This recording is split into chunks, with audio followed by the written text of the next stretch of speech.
I live in Fairway, hence Fairway Exteriors. It's a smaller town. I do a fair amount of work there.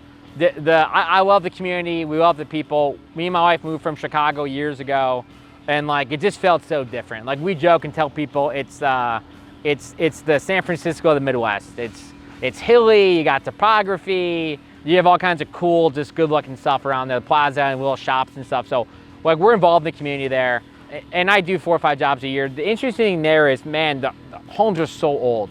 I live in a small cul-de-sac in Fairway. There's 9 homes. Each one of 9 homes looks so different and was built so different. And we find those challenges all the time. And so a lot of the houses, they have wood shingle, and you really can't see the condition of the walls. And so like, you don't really know what's gonna happen when you open them up. So we're used to working on homes that are built in the 40s and 50s, where we're reframing, we're doing structural stuff, we're fixing wood rot, we're making the walls level.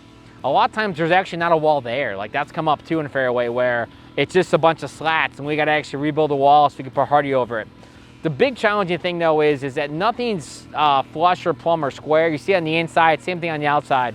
So we're constantly really working hard to make the homeowner happy, really make sure they love the details. And so kind of where we make or break our detail in Prairie Village or Fairway is, I do a ton of shingle houses. Like I probably do 6, 7 houses here that are 100% hardy shingle, which is, I'm probably not the largest hardy contractor in Kansas City, but I probably do more shingle than anyone else is. It's such a different kind of look. It's so meticulous, it's so detail oriented. It takes twice as long, it costs twice as much, and so most homeowners, when they see that work and see that detail, that's why they hire Fairway Exteriors, especially in Fairway. The bigger problems that the topography causes are really more flooding in basements, and so like some of my neighbors have crazy flood insurance because of the creek. It doesn't really present a ton of problems from siding. The bigger problem is that like you get so much moisture and it's such old wood that like it's more about the insects, the woodpeckers, just the damage. Like there are times where, especially around like screened in porches or like additions, where like literally the walls inside are crumbling. I know some homeowners are worried like, well, what happens if we open up something and find a problem? Listen, the question is we ask ourselves, what if you don't?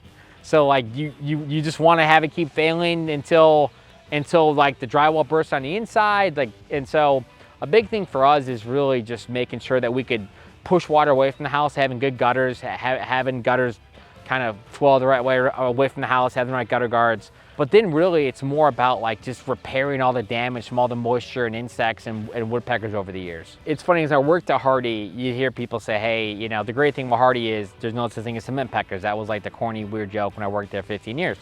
But until I actually became a contractor, you didn't realize the heartburn and pain. Like the look in people's eyes is just different when you have a woodpecker who just doesn't leave.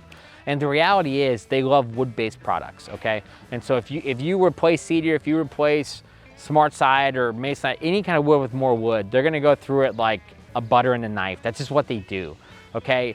The other thing is they're looking for insects. Like insects can't live and grow in cement. And so not only does it's not a wood-based product that they can't that they can't get into if they wanted to, they're also not searching for those, the insects don't live there and they have no reason to even search there. And so like I've had stories of people who literally, they put Hardy on and the woodpecker went next door. Now their neighbor hated them then, but the problem was someone else's.